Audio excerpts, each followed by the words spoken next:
Léo, je vais te parler ce soir d'un homme qui a refusé de mentir sur la vie. Il est né à Danzig en 1788, dans une famille de marchands prospères, et il est mort à Francfort-sur-le-Main en 1860, seul, avec son chien, dans un appartement de la Schönaussicht 17. Quel est son nom? Arthur Schopenhauer. En 1819, à 31 ans, il publie son œuvre majeure, Le monde comme volonté et comme représentation.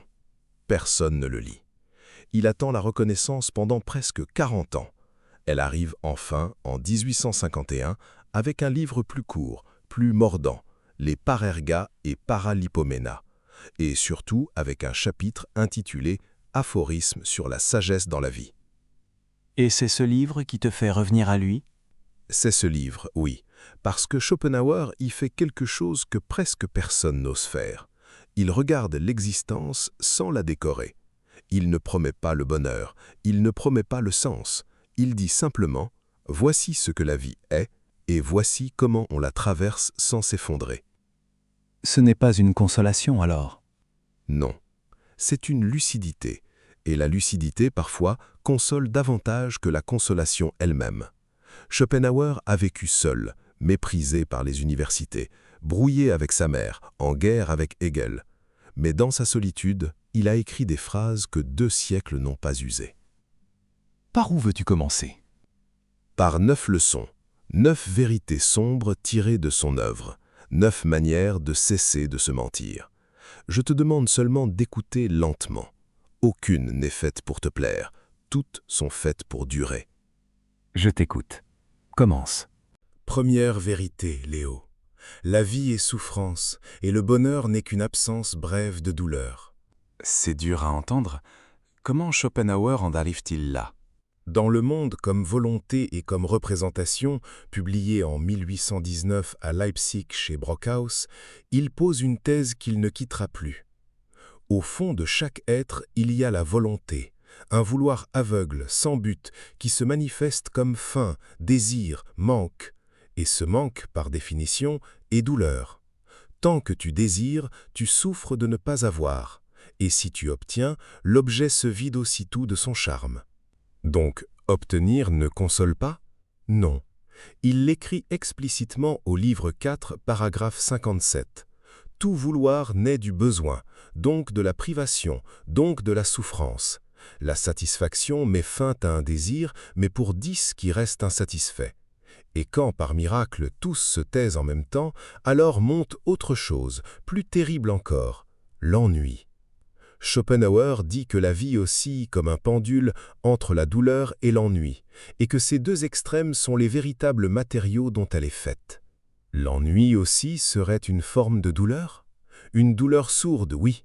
La preuve, dit-il, c'est que les hommes inventent des distractions, des fêtes, des guerres, n'importe quoi pour ne pas se trouver seuls avec leur propre existence vide.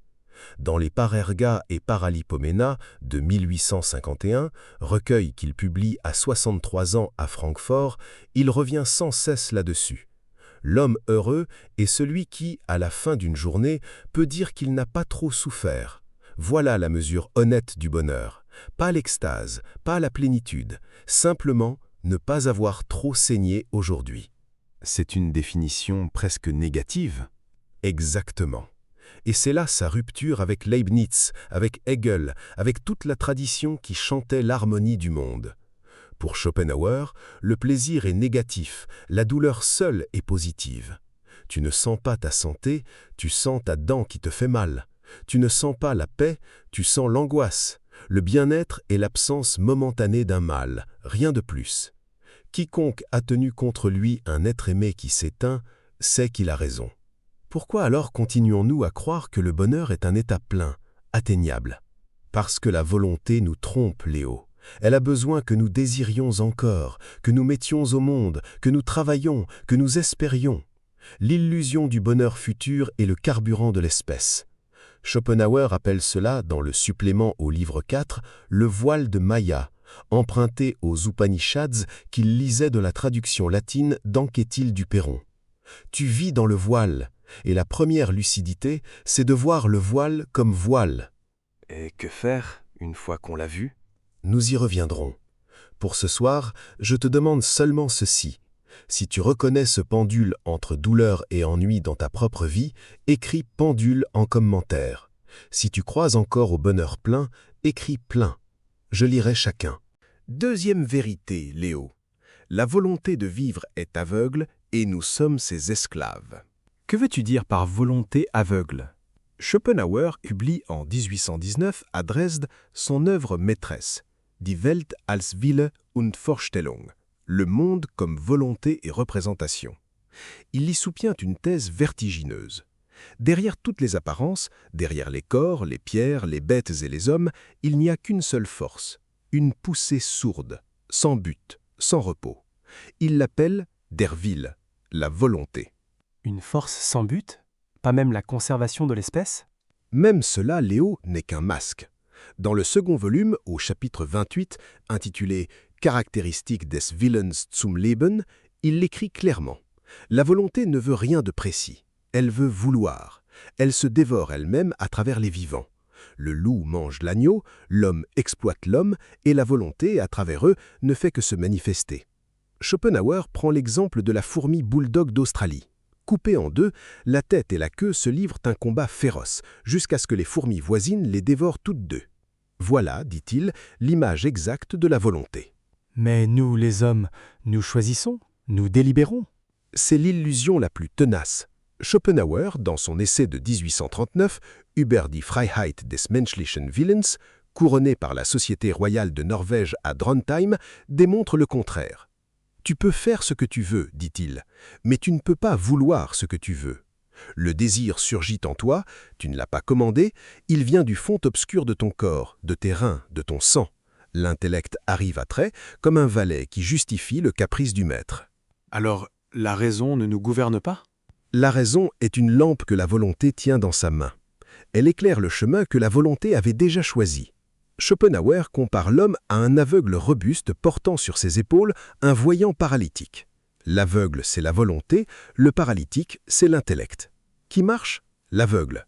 Qui croit choisir la route? Le paralytique. Et tous deux avancent là où la faim, le sexe, la peur les poussent. C'est une image terrible.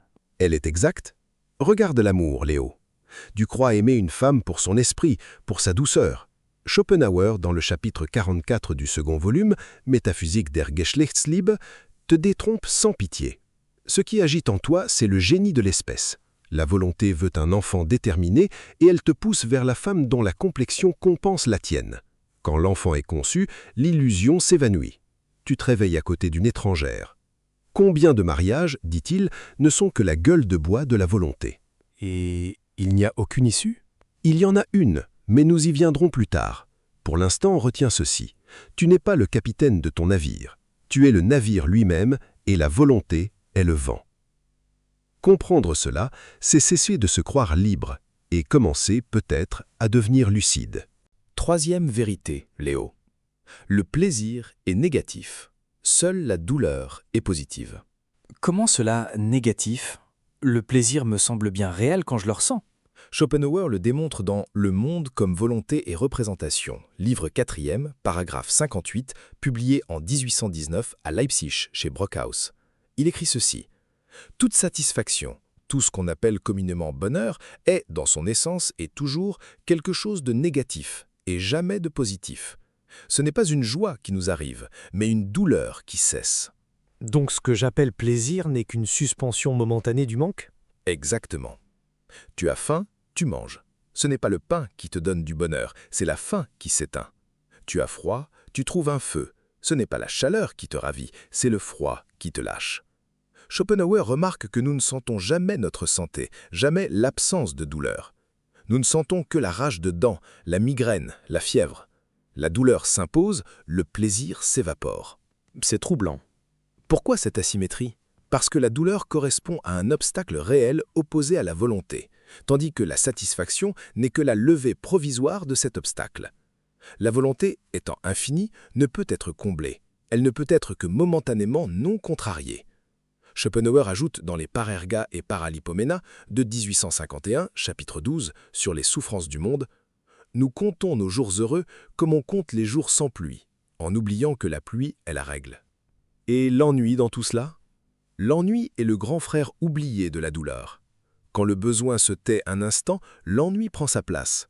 Schopenhauer écrit que la vie oscille comme un pendule entre la douleur et l'ennui. L'homme qui n'a plus rien à désirer s'aperçoit que désirer était sa seule occupation. Regarde les puissants, les riches de Francfort qu'il croisait sur la promenade du Main. Ils chassent, ils jouent, ils voyagent, non pour jouir, mais pour fuir le vide qui s'ouvre dès qu'ils s'arrêtent. Alors, le bonheur promis par la société est un mensonge structurel. Un mensonge nécessaire à la vente. On te promet un objet, un voyage, un amour, et chaque acquisition révèle sa pauvreté dès qu'elle est obtenue.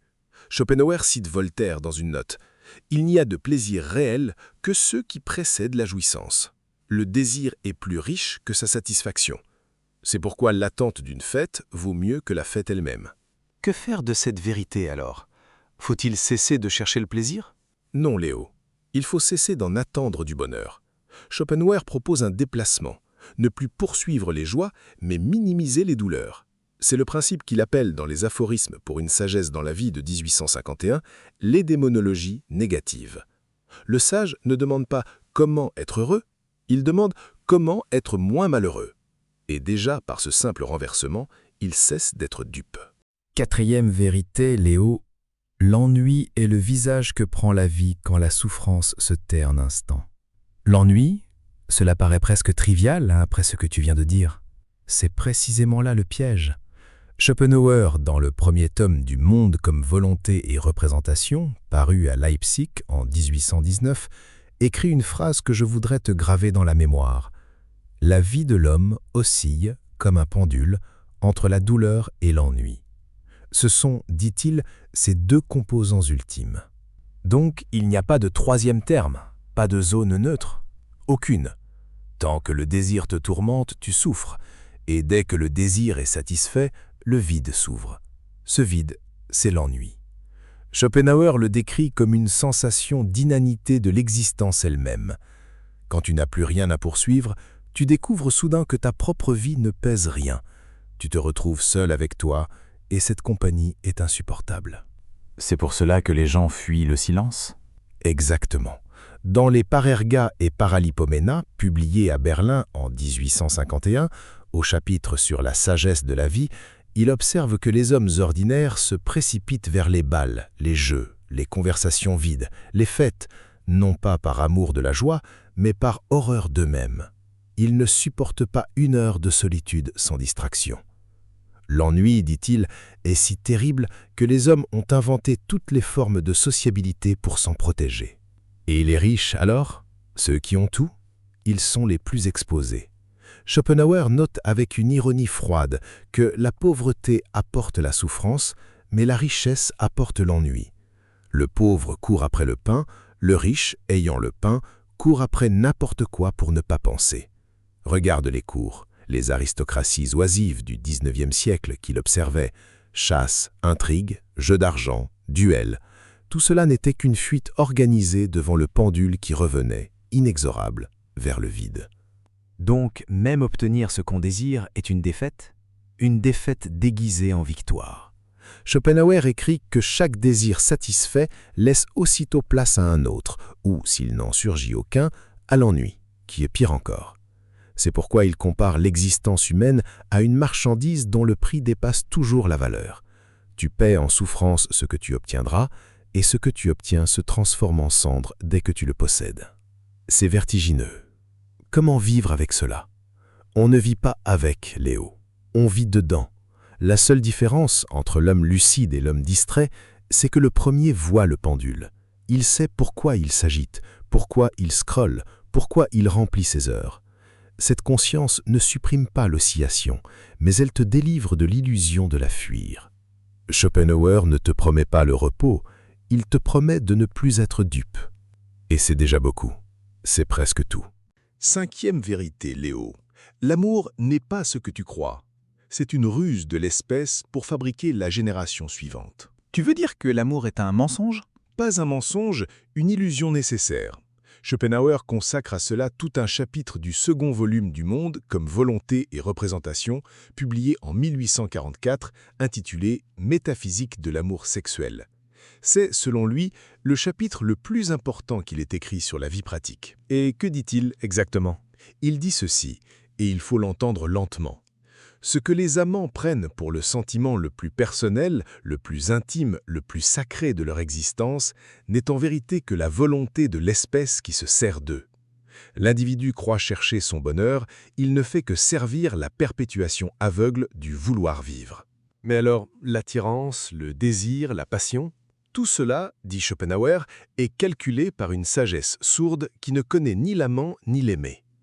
Pourquoi tel homme désire-t-il telle femme et non telle autre? Parce que, inconsciemment, il cherche en elle le complément qui produira l'enfant le mieux constitué. La nature ne s'intéresse pas à ton bonheur, Léo. Elle s'intéresse à l'enfant qui n'existe pas encore. C'est terrible à entendre. C'est terrible parce que c'est vrai. Schopenhauer écrit que l'illusion amoureuse doit être violente. Sinon, l'individu, voyant clairement le fardeau qui l'attend, la famille, les charges, l'usure des années, refuserait de servir l'espèce. Il faut donc qu'il soit aveuglé par une passion qui lui semble venir du ciel, alors qu'elle vient du plus profond et du plus obscur de la nature. Et après l'enfant? Après l'enfant, le voile tombe. C'est pour cela, dit-il, que tant de mariages contractés dans l'extase finissent dans la froideur. La volonté de l'espèce a obtenu ce qu'elle voulait, elle se retire. Restent deux étrangers qui se demandent ce qu'ils ont cru voir l'un dans l'autre. Schopenhauer s'est-il marié, lui? Jamais. Il a vécu seul à Francfort, Schöne Aussicht 17, avec son chien, un caniche qu'il appelait Atma, l'âme du monde en sanskrit. Il disait qu'il avait bien vu le mécanisme pour ne pas s'y laisser prendre. Mais ne te trompe pas, Léo, il ne condamne pas les amants, il les plaint. Ils croient écrire leur histoire, ils sont écrits par une volonté qui les dépasse. Que faire alors de cette vérité? La porter sans amertume. Aimer en sachant que l'on aime et non en croyant que l'on choisit. C'est une lucidité douloureuse, mais elle libère de la trahison. Celui qui sait que la passion s'éteindra ne se sent pas trahi quand elle s'éteint. C'est presque une consolation. C'est la seule. Et si tu écoutes cela ce soir, écris-moi un mot en commentaire.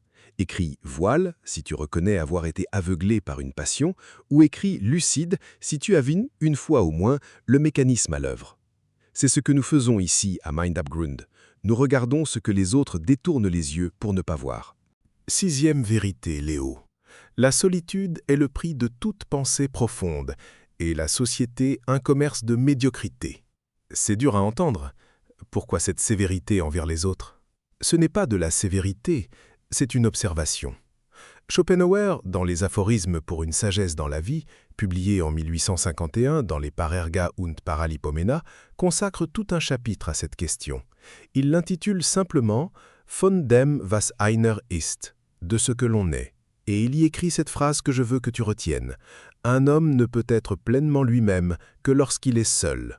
Qui n'aime pas la solitude, n'aime pas non plus la liberté. » Mais nous avons besoin des autres, non? Besoin, oui. Désir profond, c'est autre chose. Schopenhauer utilise une parabole devenue célèbre, celle des porcs épics. Elle figure à la fin du tome 2 des Parerga, paragraphe 396. Par une journée d'hiver, des porcs épics se serrent les uns contre les autres pour ne pas geler, mais leur piquant les blesse. Alors ils s'écartent, et le froid les ramène, et les piquants les écartent à nouveau. Ils oscillent ainsi entre deux mots jusqu'à trouver une distance modérée, la politesse, les bonnes manières, où ils se supportent sans trop se blesser. Donc la civilité, ce serait juste la mesure de notre incapacité à être ensemble?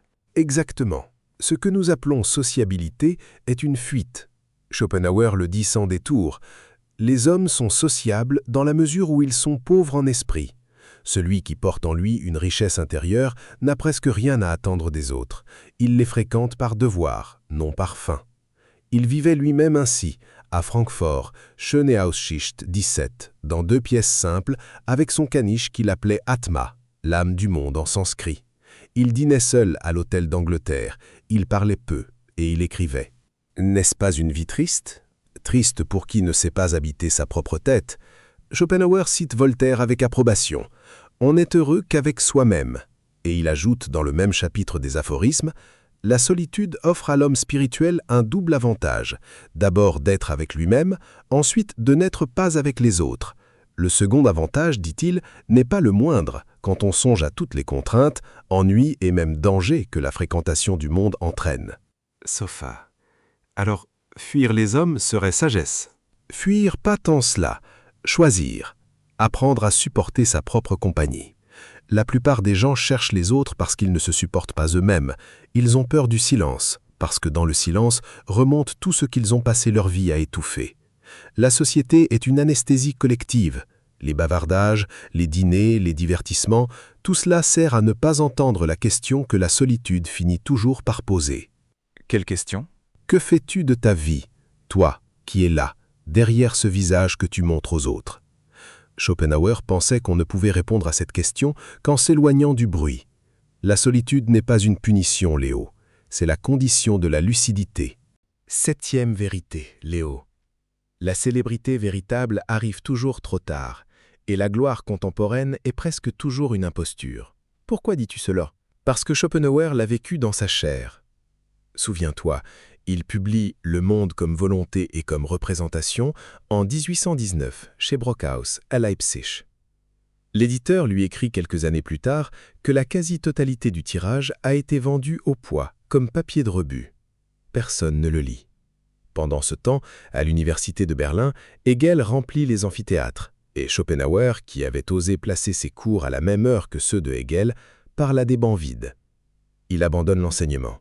Il se retire à Francfort, et il attend. Combien de temps a-t-il attendu? Près de 40 ans, Léo. Ce n'est qu'en 1851, avec la publication des Parerga et Paralopomena, chez Heine, à Berlin, qu'il commence à être lu. Il a 63 ans. Et dans le chapitre intitulé « Sur la renommée », dans les aphorismes pour une sagesse dans la vie, il écrit cette phrase terrible. « La gloire fuit celui qui la cherche et suit celui qui la fuit. » Il ajoute que la véritable célébrité est comme le chêne, lente à pousser, tandis que la célébrité éphémère est comme la plante annuelle, qui lève vite et meurt vite. Donc ce qui brille aujourd'hui est précisément ce qui ne durera pas exactement. Schopenhauer distingue deux publics, le public contemporain, fait de quelques milliers de têtes médiocres qui se copient les unes les autres, et le public de la postérité, qui est rare, dispersé dans le temps, et qui seul juge avec calme. Celui qui plaît au premier déplaira presque toujours au second, car le contemporain applaudit ce qui le flatte, ce qui ressemble à ce qu'il sait déjà. La pensée neuve, elle, exige un effort que la masse refuse. Mais alors pourquoi écrire, pourquoi penser si personne ne lit? Ils répondent à cela dans le même chapitre, et c'est peut-être le passage le plus émouvant. Il dit qu'écrire pour la postérité, c'est comme allumer une bougie pour quelqu'un qui n'est pas encore né. On ne verra jamais le visage de celui qu'on éclaire, mais la lumière, elle, voyage. Goethe, qu'il rencontra à Weimar en 1813, le lui avait dit à sa manière. Ce qui est durable se construit dans le silence. Et lui, Schopenhauer, a-t-il vu sa propre gloire? Un peu.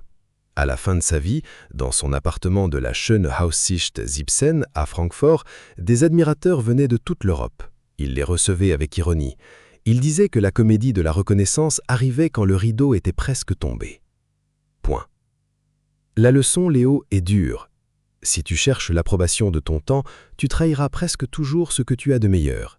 Et si tu produis quelque chose de vrai, tu dois accepter de ne pas être compris de ton vivant. C'est un pacte solitaire.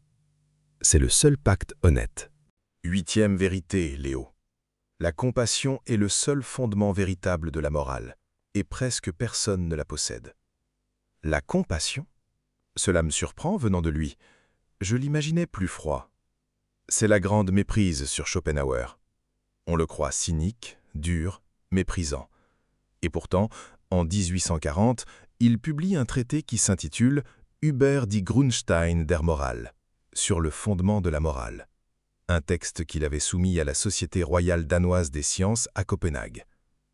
Il y défend une thèse unique. Tout acte moralement authentique procède d'un seul mobile, le Mitleid, la pitié, la souffrance partagée. Et les autres mobiles? Le devoir, la raison, la loi morale? Illusion. Schopenhauer démolit Kant page après page. L'impératif catégorique, dit-il, n'est qu'un commandement déguisé en théorème, un reste de théologie habillée en philosophie. Quand un homme agit par devoir abstrait, il agit encore pour lui-même, pour sa conscience, pour son image, pour échapper à la culpabilité. Ce n'est pas de la morale, c'est de l'égoïsme raffiné. Alors qu'est-ce qui reste de pur? Le moment où tu vois un autre souffrir, et où, sans calcul, sans avoir voulu cela, tu sens sa douleur comme la tienne. La frontière entre toi et lui s'efface. Schopenhauer écrit que la compassion est un mystère métaphysique. Elle prouve que le principium individuationis, la séparation des êtres, n'est qu'une apparence. Au fond, nous sommes la même volonté qui souffre dans des masques différents. C'est presque mystique? Cela l'est. Il rejoint ici les Upanishads qu'il lisait chaque soir dans la traduction latine d'Anctil du Perron, l'Upnekat. Tat vam assi. Cela, tu l'es. Celui qui souffre devant toi, c'est toi. Celui que tu blesses, c'est toi. Et c'est pour cela qu'écraser un insecte sans nécessité, humilier un domestique, abandonner un vieillard, tout cela porte le même nom, cruauté métaphysique. Mais alors, la plupart des hommes seraient amoraux? Schopenhauer distingue 3 ressorts de l'agir humain. L'égoïsme qui veut son propre bien, c'est le mobile de la quasi-totalité. La méchanceté qui veut le mal d'autrui, plus répandue qu'on ne le croit, sous des formes polies. Et la compassion qui veut le bien d'autrui sans retour. Cette dernière, dit-il, est rare comme l'or natif. La plupart des hommes confondent leur peur du jugement avec de la bonté, leur sentimentalité avec de la pitié, leurs larmes au cinéma avec une vertu. Comment reconnaît-on la vraie? À ceci, Léo. Elle agit tant personne ne regarde. Elle n'attend ni remerciement, ni récit, ni Dieu pour témoin. Elle ne fait pas de bruit. Schopenhauer dit qu'on la trouve plus souvent chez une vieille servante anonyme que chez les saints célèbres. Elle est la seule chose qui rachète, par instant, l'horreur d'exister. C'est bouleversant. Je ne m'attendais pas à cela de lui. Personne ne s'y attend. Et c'est pourquoi je te demande ce soir, as-tu déjà aidé quelqu'un sans que personne ne le sache? Écris stum, si oui, en silence, sans en parler à personne. Écris laut, si tu cherches encore un témoin pour tes bonnes actions. Il n'y a pas de honte aux 2 réponses. Il n'y a que la lucidité. 9e vérité, Léo. La mort n'est pas le contraire de la vie. Elle en est le sens caché. Et seule la philosophie nous apprend à la regarder en face. Tu veux dire qu'elle n'est pas une fin, mais une vérité? Schopenhauer l'écrit avec une netteté qui glace. Dans Le monde comme volonté et représentation, au tome 2, chapitre 41, intitulé précisément « Sur la mort et son rapport avec l'indestructibilité de notre être en soi », il déclare que la mort est le véritable génie inspirateur de la philosophie. Sans elle, dit-il, on aurait à peine commencé à philosopher. Les animaux vivent sans la connaître. L'homme, lui, la porte en lui dès qu'il pense. Et pourtant, presque tout le monde la fuit. Toute la civilisation, Léo, est une vaste machine à détourner le regard. Le travail, le divertissement, les ambitions, les fêtes, les conversations bruyantes. Schopenhauer y voit ce qu'il appelle dans les Parerga et Paralipomena de 1851 des narcotiques contre la conscience de la finitude. On s'étourdit pour ne pas entendre le tic-tac. Mais l'homme qui pense vraiment, écrit-il, vit avec la mort assise à sa table. C'est terrifiant, dit ainsi. Et pourtant, c'est là que sa pensée se retourne. Car Schopenhauer ne s'arrête pas au néant. Il distingue le phénomène, ton corps, ton nom, ta date de naissance, ton visage dans le miroir, et la chose en soi, la volonté, qui ne naît ni ne meurt. Ce qui périt, dit-il, n'est que l'individu, cette mince écume à la surface de l'océan. La volonté qui te traverse, elle, est éternelle, indestructible, indifférente. Donc, quelque chose subsiste? Quelque chose, oui. Mais ce n'est pas toi. Ce n'est pas Léo, avec ses souvenirs, ses peurs, le timbre de sa voix. C'est ce fond aveugle que tu partages avec le chêne, avec le loup, avec l'enfant qui naît à l'autre bout du monde au moment où tu mourras. Schopenhauer reprend ici une intuition des Upanishads qu'il lisait chaque soir dans la traduction latine d'Anquetil du Perron, l'Upnekat, posé sur sa table à Francfort. Tat vam assi. Tu es cela. La mort de l'individu n'est rien, parce que l'individu n'était déjà presque rien. C'est une consolation ou une condamnation? Les deux, Léo. Et c'est pourquoi la pensée de Schopenhauer mène, à son sommet, à ce qu'il nomme la négation du vouloir vivre. Au livre 4 du Monde comme volonté, paragraphe 68, il décrit l'homme qui, ayant vu à travers le voile de Maya, cesse de désirer, cesse de s'agripper. Pour celui-là, la mort n'est plus une catastrophe, elle est une délivrance attendue sans hâte et sans crainte. Le saint, l'ascète, le contemplatif, non pas par fuite, mais par lucidité achevée. Et pour nous, qui ne sommes ni saints ni ascètes, pour nous, il reste une chose, apprendre à regarder. S'asseoir le soir, sans écran, sans bruit, et laisser monter la pensée que tout cela passera, ton visage, cette pièce, cette voix qui te parle, non pour t'enfondrer, mais pour cesser de mentir. Schopenhauer disait que celui qui a compris la mort a déjà à moitié quitté la prison. Le reste de la vie devient alors plus léger, parce qu'il devient enfin vrai. Léo, avant de nous séparer, récapitulons. 9 vérités, et je veux que tu les portes dans l'ordre, comme on porte des pierres dans un sac. Je t'écoute. Premièrement, la vie est souffrance, et le bonheur n'est qu'une brève absence de douleur. Schopenhauer l'écrit au livre 4 du Monde comme volonté et représentation en 1819. Tout vouloir naît d'un manque, donc d'une douleur. Deuxièmement, Deuxièmement, la volonté de vivre est aveugle, et nous en sommes les esclaves. Elle ne pense pas, elle pousse, comme la sève dans l'arbre, comme la faim dans l'enfant. Troisièmement, le plaisir est négatif. Seule la douleur est positive. Tu ne sens pas tes pieds tant qu'ils ne te font pas mal. La santé est silencieuse. La maladie crie. Quatrièmement, quand la souffrance se tait, l'ennui prend sa place. La vie balance entre les deux, comme un pendule.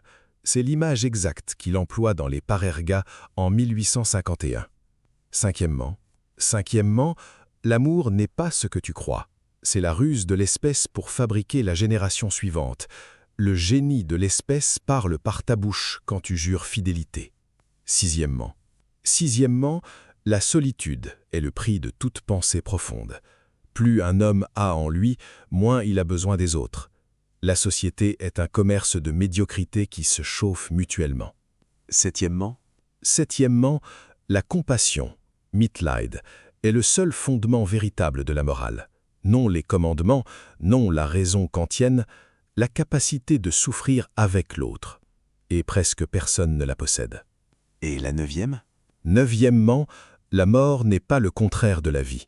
Elle en est le sens caché. Seule la philosophie nous apprend à la regarder en face, sans détourner les yeux. Si Schopenhauer était assis là, ce soir, à Francfort, sur la Chenée Auschwitz 17, que me dirait-il? Je crois, Léo, qu'il te dirait 6 choses, et chacune commencerait par un verbe. Lesquelles? Premièrement, cesse d'attendre le bonheur. Il ne viendra pas comme un invité. Vise plutôt la moindre douleur, et tu seras déjà sage. Ensuite, deuxièmement, apprends à être seul. Achète des livres, marche, garde un chien si tu veux. Il en avait un caniche qu'il appelait Atma. Mais ne fuis jamais ta propre compagnie. Troisièmement, doute de tes désirs. Demande-toi toujours qui veut en toi. Toi, ou l'espèce, ou la mode du siècle.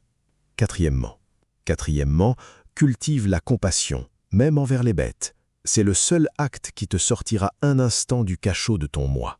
Cinquièmement, travaille pour les morts à venir, non pour les vivants d'aujourd'hui.